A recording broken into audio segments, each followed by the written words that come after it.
Madurai, the oldest city in the state of Tamil Nadu, and home of the world-famous Meenakshi Temple.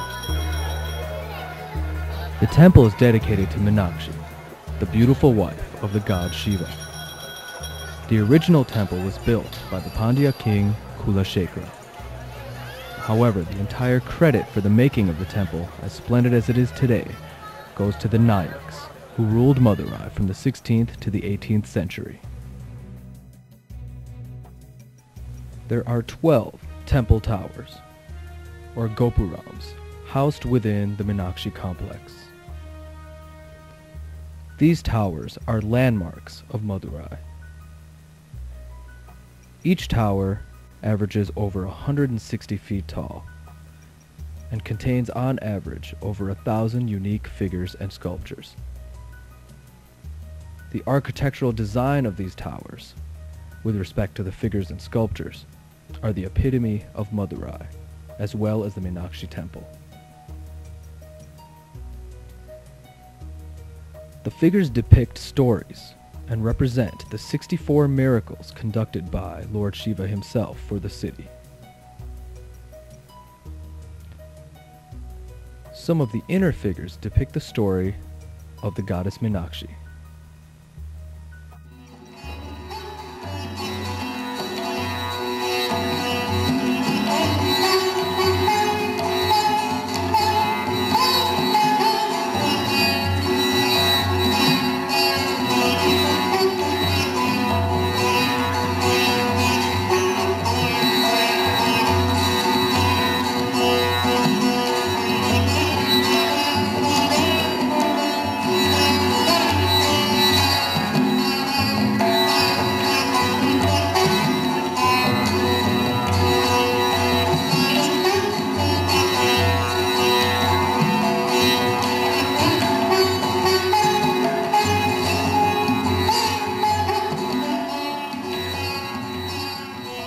Legend has it that the Pandya king Malayadhwaja was childless for a long time, and he needed an heir to his throne.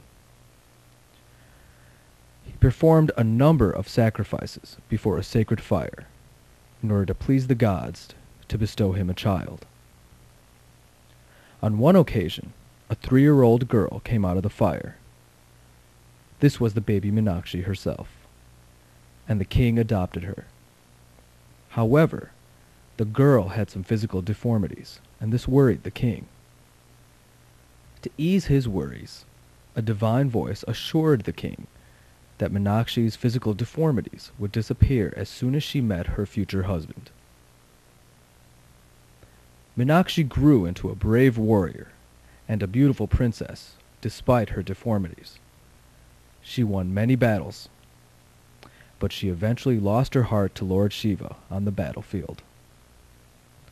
As soon as she saw him, her deformities disappeared, and she recognized him as her future husband. It was at that point she also realized that she was the reincarnation of Shiva's goddess wife, Parvati.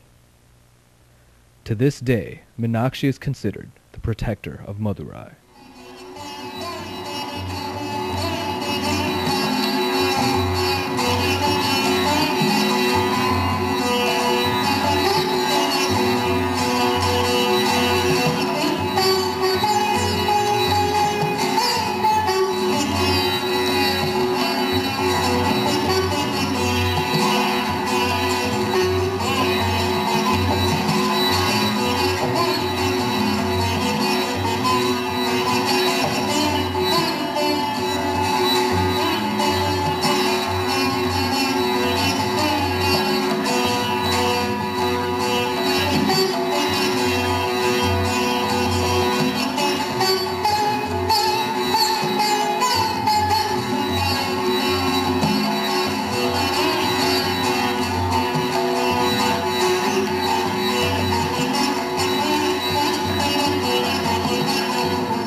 Here we see the Gandhi Memorial, which is located at the southernmost tip of India.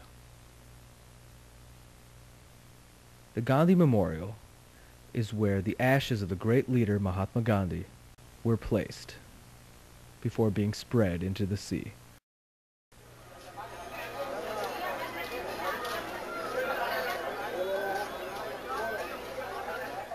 It is a beautiful structure where thousands of people come to visit every year.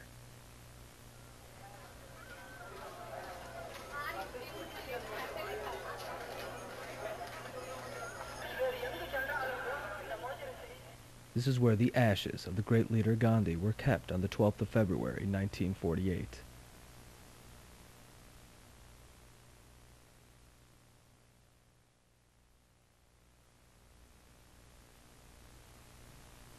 Also on the southernmost tip of India is the Vivekanand Memorial.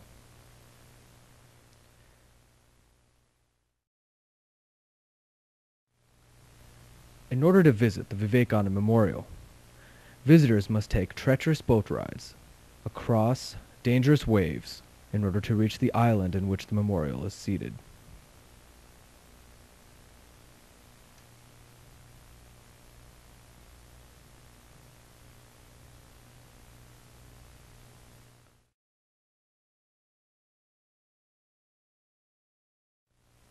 Once the journey across the waters is accomplished, the mission was well worth it. The Vivekanand Memorial sits on top of a mountain on an island off the southernmost tip of India, where high velocity winds blow intensely. The memorial has beautiful architecture both inside and out.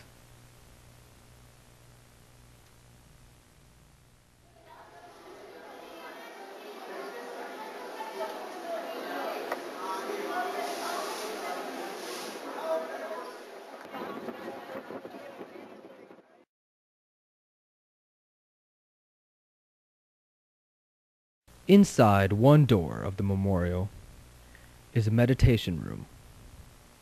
Unfortunately, cameras are not allowed, much like most of the temples in India. Inside this room, it is pitch black, except for the light of a glowing green Om symbol.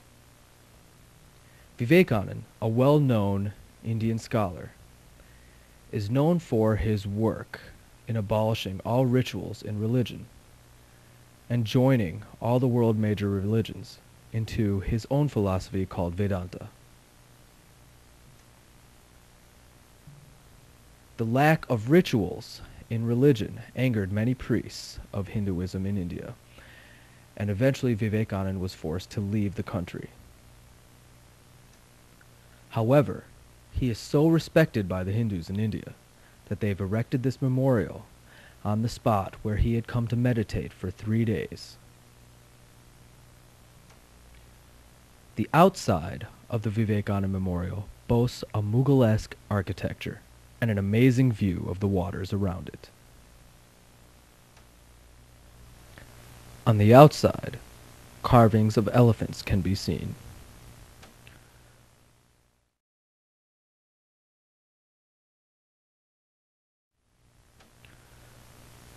On the inside, a more than life-size statue of the Swami Vivekanand himself is housed.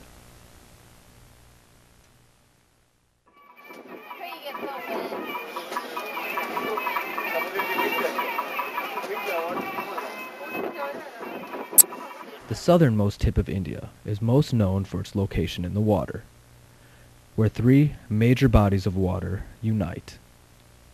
Here we see the Arabian Sea meeting with the Indian Ocean, as well as the Bay of Bengal.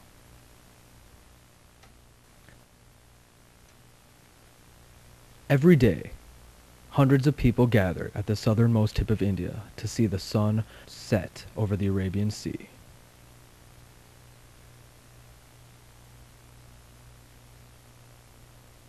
Every morning at 6:20, the sun rises above the Bay of Bengal, and at 6:20 in the evening, sets at the Arabian Sea.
This is the Padmanabha Temple. It has a similar architectural style to the Meenakshi Temple in Madurai. It is one of the only temples that contains a statue of Vishnu in a reclining position. This statue is so enormous that it has to be viewed from 3 separate windows.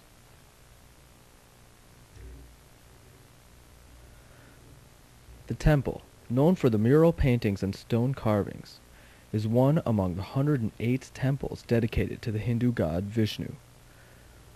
A magnificent array of gods, goddesses, nymphs, and demons adorn the 7-storied gopuram that forms the temple's tower. The Padmanabha Temple is the landmark of a city called Trivandrum. The rich Maharajas in the past used to feed thousands of Indians 2 times daily here. Trivandrum derives its name from the word Thiru Anantapuram, which means the place of the sacred serpent, describing the giant statue of the god Vishnu lying down on top of a serpent. Architecturally, the temple is unique because of its harmonious blends of indigenous and classical Dravidian styles. It is unknown when the temple was built, but one legend traces it back to 3000 BC. However, it was reconstructed in 1729 AD.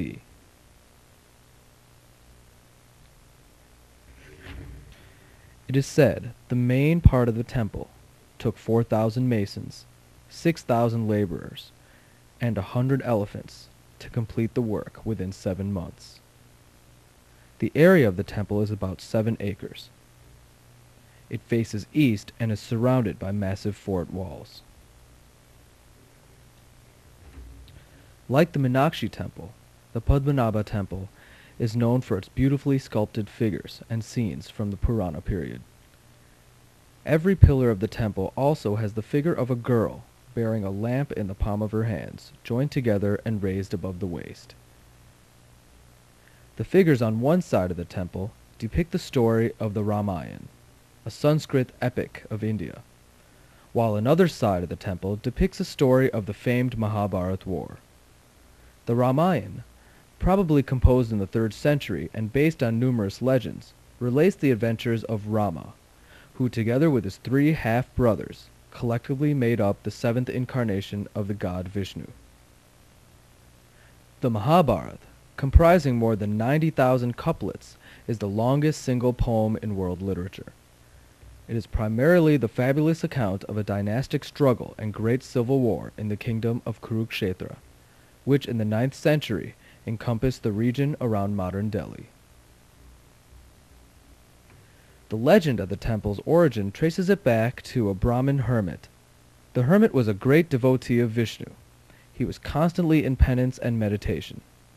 One day the god Vishnu came before him in the form of a young boy, before the boy jumped into a huge tree. The statue in the temple is said to be the tree that the boy jumped into. Here, we see the architectural style mimicked on an ordinary temple on the side of the road.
Well, 107 kilometers northeast of the city of Aurangabad are the remarkable rock-cut monuments of the Ajanta Caves.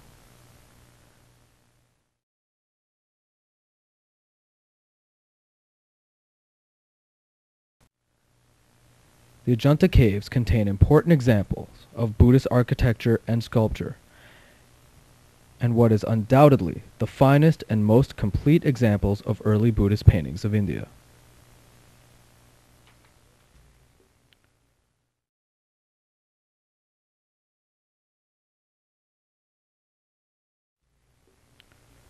Around the year 7 AD, the caves were abandoned abruptly and mysteriously, and were shrouded by a thick cover of forest, and slipped into obscurity